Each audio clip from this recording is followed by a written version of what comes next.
Welcome to International Securities Exchange's podcast series.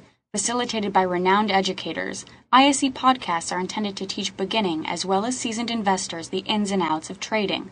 To find an updated list of podcasts, please visit www.ise.com/podcasts. Please be sure to listen to our important message following this episode regarding the risks of investing in exchange-traded options.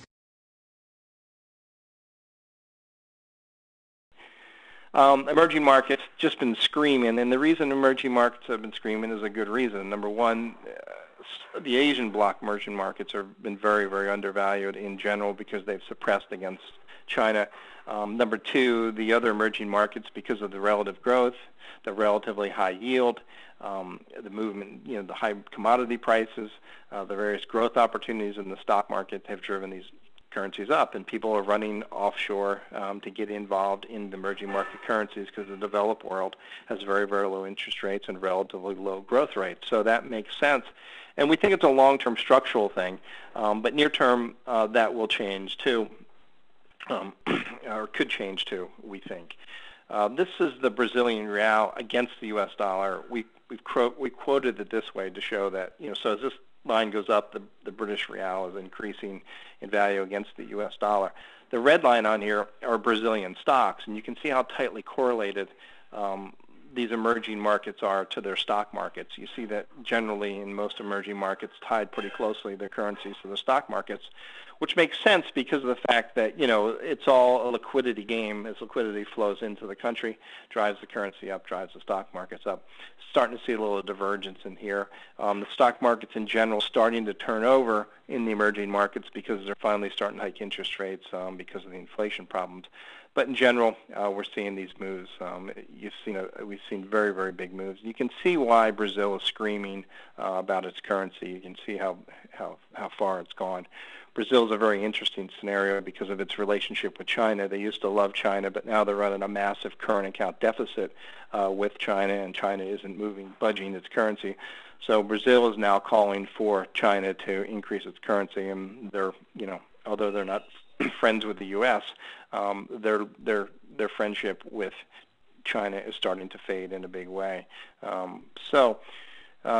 That's another area of contention. The emerging markets are finally starting to voice their concern with the Chinese currency being fixed where it is, and no matter what China says, they tend not to move it.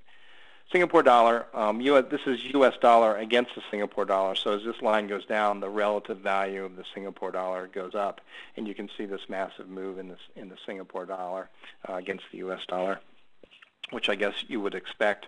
One of our favorite currencies long term. We think this is going to continue to go, obviously, long term, because fundamentally these Asian bloc countries, again, on a long-term purchasing power parity basis, are really low compared to the industrialized world economies. If the U.S. dollar does turn, we want to quickly get into the Singapore dollar against the euro and pair it against there. Obviously, if the U.S. dollar falls off the cliff, we'd like to be in this. We don't know that. We just happen to think this has been a big, big move in here. We would like to see some of those negative U.S. dollar sentiment shaken out before we, build any positions in here against the U.S. dollar. We're just kind of taking it easy in here. But if you have a long-term bias and you can play with low leverage, the emerging market currencies, especially the Asian bloc currencies, are a place to be. We think you're going to have your problems, your ups and downs, your cyclical problems, but structurally we think they're going to be much higher going forward. This is a look at what we do, our newsletters. We have a free daily newsletter. We have a monthly. We have a daily currency professional. We have a new newsletter, Trading Commodities, commodity ETFs that John Ross does, and that's just come out. And you can find more information about that at our site right here. And that's it, Steve, and I'll take some questions if we have time. Thanks, Jack. Very interesting, very informative, as always. So how can the attendees sign up for your free daily currency currents? Is it just at Black Swan Trading, Jack? Yeah, just go to blackswantrading.com, thank you, and you'll see the currency currents listed there. And just click on it, and you can go in there and sign up. You can also get some free reports. We have several free reports in there that you can download. In fact, I think there's 3 free reports there that talk about these global macro type of situations, and also some of the way we look at long-term trading in currencies. So there's a question, Jack. I guess the first, let's just get back to black swan trading for a second. So I guess the first thing is go for the free daily, if the attendees are interested, and then the currency currents professional. Is that the next step, or is it the investor, Jack? It depends on what they do. Normal process. Yeah, if you're a long-term currency investor using ETFs and just want to know, just watch this global macro, kind of as I talked about here, we do that on a monthly basis in here. If you're a currency trader trading spot currency, and although we don't do much on the intraday at all, we're more position traders, and we tend to hold our currencies. But if you're a spot currency trader, it would be that right there. From an options standpoint, if you trade options, again, on a longer-term basis, currency options, and I think the ISC options are really good for that for the retail investor, because you know exactly what your risk is if you were just to buy a longer-term put or a longer-term call, make a leveraged bet on a currency. You can use the currency investor and the currency currents, because we talk of, you get a lot of free stuff in there about the global macro. So as an options trader, these 2 I think would actually be better. Thanks, Jack. Tim has a question. His question is, what would be a good indicator to watch to determine when currencies is about to rise or fall? Jack, I know that's a very difficult question to answer, but what do you look at when you're looking for sort of a switch? You might be with the Big Mac Index. I know you're familiar with it. The fundamentals aside, and I know you spent a lot of time on fundamentals. How about technically, Jack? Yeah, I mean those are everybody has a technical has a couple of technical things they say are just the perfect indicator. Nobody can call tops and bottoms. I mean that's just all there is to it. From a longer term fundamental basis, if the economy starts to improve and the relative interest yield starts to improve in a currency, if those 2 factors start to move in a currency's favor, and then those are 2 things pretty easy to watch. You see the GDP improving, you see the yield improving on a relative basis in a country compared to other countries, which means it's going to tend to attract more money into it. Those are the 2 things on a longer term basis you can watch. On a technical basis, again, tough to find a top and bottom. What we do on the major currencies, and you're starting to see this offered in like the Mexican peso, New Zealand dollar, and some in the Russian ruble. If you go to the CME, you get the open interest numbers, and you don't have to track it daily. If you just track it on a weekly basis, go to the commodities, the COT, commitment of traders report for currencies. You see levels in there, and you see changes each week, bullish and bearish changes, and that's a good thumbnail for what speculators like and what they don't like. What we look for is high speculation in one way, expecting the speculator to be wrong, meaning the high spec open interest in one currency, very, very bullish, for example. And no magic here. It just means those that want to be in this trade, want to be long, are long. So there's not many people left to buy that currency. So if there's a hiccup or setback, it may or something that could change the trend. That high speculation, those one-way bets are good ways to give you another probability that something's going to turn. But as you know, Steve, there's no magic bullets here. No, there's no magic bullet. No, you're right, Jack. But I like that. Great answer, commitment to traders. That is a great answer. Garth has a question about the earthquake in Japan and the potential for the Japanese needing their capital back. I guess I think he's referring to the money that they own, the U.S. Treasuries. Do you think the Chinese are going to continue to buy since the Japanese potentially selling Treasuries makes the U.S. vulnerable? I think obviously they're going to need more funding, so they may rely on some of that, or at least that's what people have said in the market. And in general, when we've seen risk in Japan, we've generally seen repatriation from the institutional players and the retail players, pull money in from offshore into their savings, which tends to go into the short-term Japanese government bonds, very similar to what the U.S. happens in the U.S. when we see risk. People pull money in from offshore and move into the U.S. government bonds. So that process, the recent trade we've seen is probably more of expectations of a massive repatriation than the reality of it, although it's hard to tell how much has gone behind this. If you think of it from a global macro standpoint, if the U.S. starts to run or reduce the current account deficit with Japan, meaning the trade deficit starts to decline, and Japan takes treasury bills, sells treasuries in the U.S., those two will tend to balance, meaning if the trade starts to improve from the U.S., and we would expect it would, as the trade surplus in Japan declines because they need to be more internally focused, you're going to see the relative increase, relative balancing act. The U.S. won't need as many funds because it'll be running a better trade balance with Japan. So they'll tend to balance. So it's not a one-way street. So that's the way we look at it. So the idea is that the U.S. is just going to have to consume less or manufacture more, one of those? Well, not necessarily. By virtue of the fact that it trades more with Japan or sells more to Japan because of their current account surplus declines, and if they take that amount of treasury bills out of the U.S., then it's a wash. In effect, we won't need that funding, so to speak. So it tends to be a wash, so they do tend to balance. That's what global macro is good at. There's always got to be some balance around the world in these things. That's what we talked about. That's what I tried to talk about before. Not everybody can run a trade surplus in the world. There has to be somebody to take these exports, and then that's what's creating the currency tensions. That does make sense, Jack. Let's see. Any other questions? Maybe one or two more. Jack's going to have to go. Garth has one other one. Why is it still considered developing? Excuse me, I was trying to read the question. I don't know, Jack. Is China really a developing country? Probably not, right? Or is it? Oh, I'm sorry, Steve. What was the question? I mean, why is China considered developing since it's so big already? We know the rate of growth is high. Yeah. Well, if you break down, I think the easy answer is if you break down the numbers to the population, the net GDP per person in China, it's still very, very low compared to the developed world countries.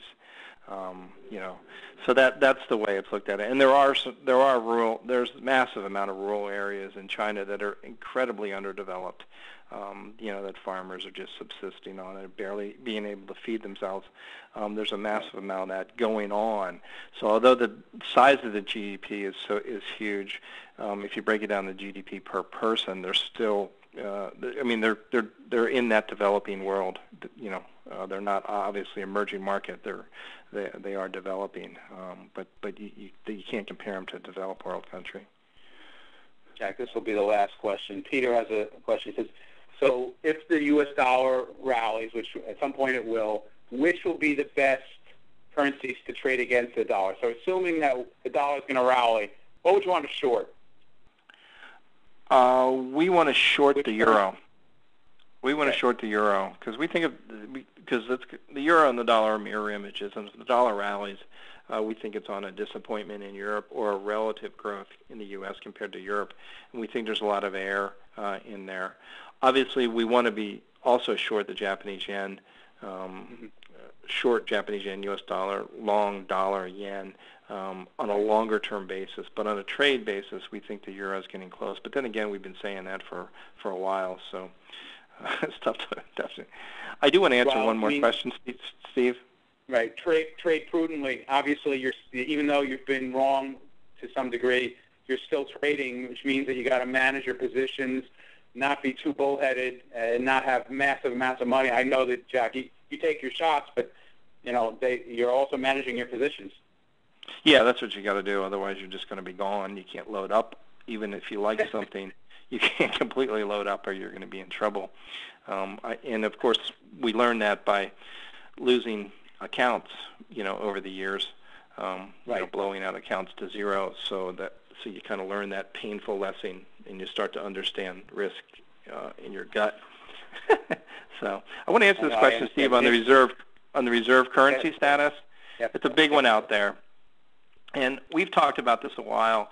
That we don't think there's any way the U.S. is close to losing its reserve currency status, and one, because sadly there are no other alternatives out there, and if you think or you believe that China is close to taking over the status, I think you need to read the stuff written by Michael Pettis.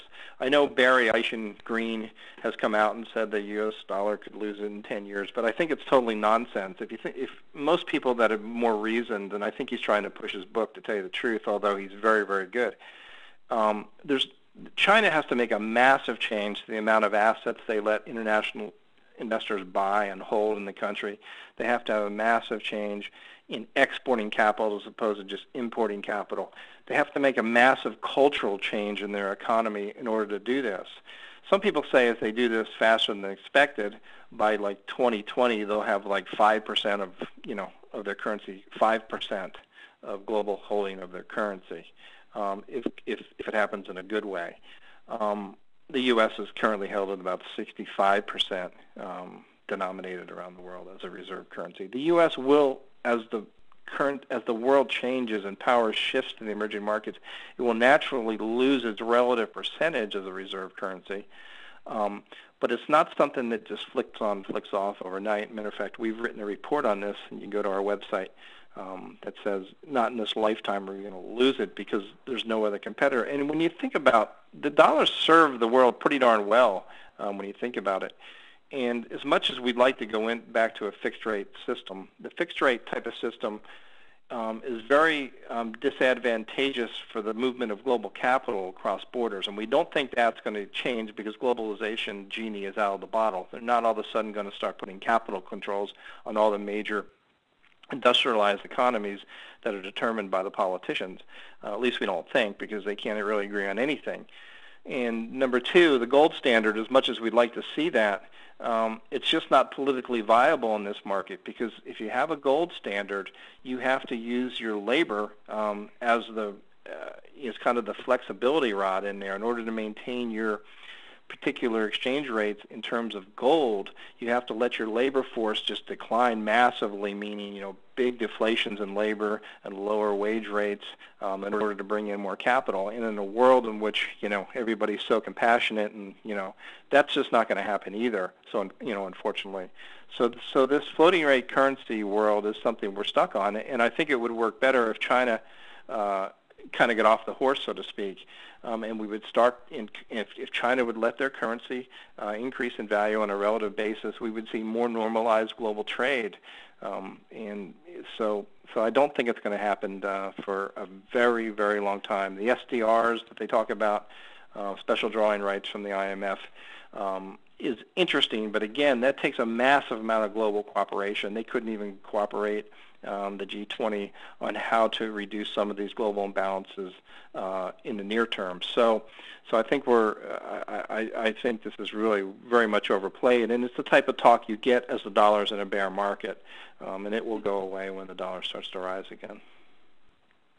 Thanks, Jack. I want to give you just a moment for any closing comments you might have. Yeah, I just want to just make the point that I think if you're from a global macro standpoint, just think of these linkages. If the U.S. Economy continues to chug along okay, we think China will be fine, and then the only wild card we think in the mix is what happens in the Eurozone. But this is the one to watch, and if we don't see a real problem here, the rest are in better shape. Jack, thank you. As always, you give us tremendous insight into the currency markets, what's happening with the dollar, and please, I just want to remind everyone to go to blackswantrading.com to learn more about Black Swan Capital and everything that Jack and his son, they work together. They have lots of services, as Jack mentioned, so go to blackswantrading.com to learn more. Jack, thanks so much. Well, thanks for having me, Steve. Thank you, everybody, for hanging on. I appreciate it. Great questions. Take care, Jack. Have a great day. That was Jack Crooks. Just want to remind everyone, next week we have Price Healy. Jason Ayers will be the following week, and then Jeffrey Gibby and Ilian Yotov. So those are our next 4 guests. And if you're interested in ETF options, please join us. You can log right back in after this webinar, and Pro Market Advisors will be talking about trading ETF options. On behalf of the ISC, it's Steve Meisinger wishing you a safe and happy trading day tomorrow. I want to thank Jack Crooks again and Black Swan Capital for delivering such excellent material. Please join us again next week. Thanks again, Zoma. Thanks, Jack. And I want to thank all you, the attendees. Without you, the event doesn't occur. So thanks so much. Good night, everyone. Thank you for listening to our podcast. To find more podcasts on options, stocks, alternative markets, and market data, please visit www.isc.com/podcasts.